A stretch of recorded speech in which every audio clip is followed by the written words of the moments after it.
Hello, Rob here from Flanagan Homestead and East Fork Christmas Tree Farms. Today is the first week of April 2023. This is a time of year that we're normally doing a lot, fertilizing and herbicide going down and that type of thing. And I'm unloading fertilizer from my truck right now, and this is not going to be necessarily a how-to, but this is going to be sometimes things don't go as planned and you just got to adapt. So the fertilizer is in my truck right now. I sent a young gentleman to pick it up for me, and he was going to keep it in his truck and then go up and down the fields and then just go straight from his truck out there. But due to his schedule, he couldn't do it today, so we had to transfer it to my truck. I'm transferring it into the barn, and then we'll transfer it probably back into his truck to get it done. So it's not quite as efficient, but we'll get that done. We're not getting it done today, but in the next couple days, he's going to be able to come out and help me get the fertilizer down.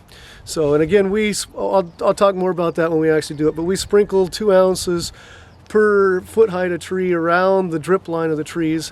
It's faster and easier to put it on a tractor and drive through in a spreader, and the fertilizer hits the trees and then drops around the drip line, but you're also fertilizing all the middles of the rows and everything where you don't want weeds growing, and that's where you'll be doing is fertilizing the weeds. So we like to hand sprinkle it around there. So, and we use 23010 with boron. The other part that's a little bit more concerning right now is we were comparing notes with other farmers around here and what we should do for weed control and whatnot. And we went from trying to do mechanical or just cutting all the weeds down to spraying herbicide last year. And we had a pretty good kill, but because it had established so much, a lot came back. There's a lot of seed in there, and it was coming back. And talking to some other Christmas tree farmers, they're like, hey, you need to get this one earlier before the weeds start coming up so you can get a better spread on the soil and all the small weeds. And so we actually, because I'm a school teacher and I have the first week of April off and we wanted to do it earlier, I hired a guy to come and spray the weeds. And he's got better equipment than I do. He's got the tractor that holds 100 gallons of herbicide as opposed to my quad, which holds 20 gallons. But anyway, I hired him weeks ago, and he bought the chemicals, and it has rained and rained and rained, and he hasn't been able to put it down. So in the year that we decide we're going to do our herbicide earlier, we're actually going to do it later than ever. And I'm going to go check the field out here in just a second here.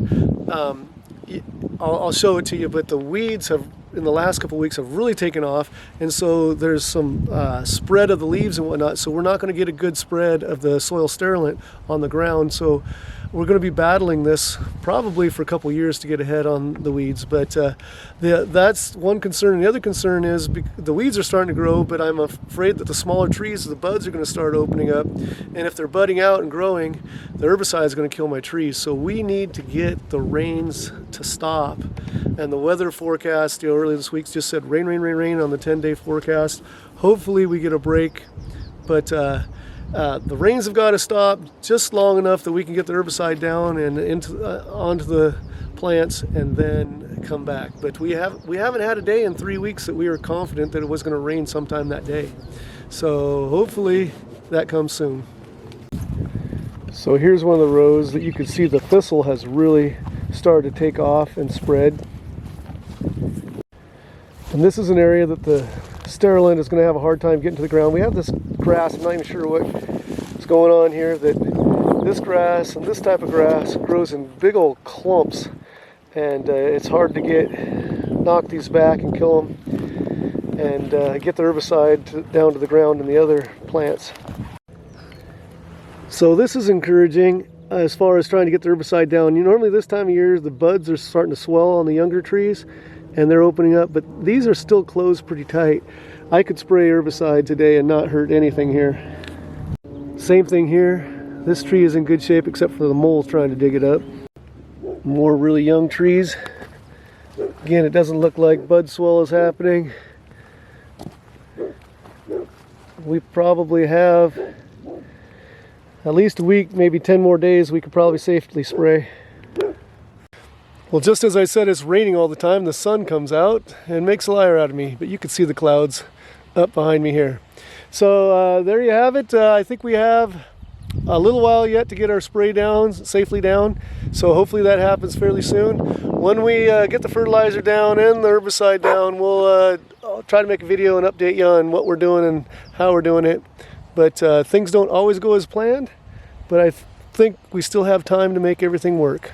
Thanks for joining me on the Flanagan Homestead, where Christmas trees are my business, teaching and cleaning horticulture is my job, and outdoor projects are my passion. Hope to see you again soon. Be blessed, everyone.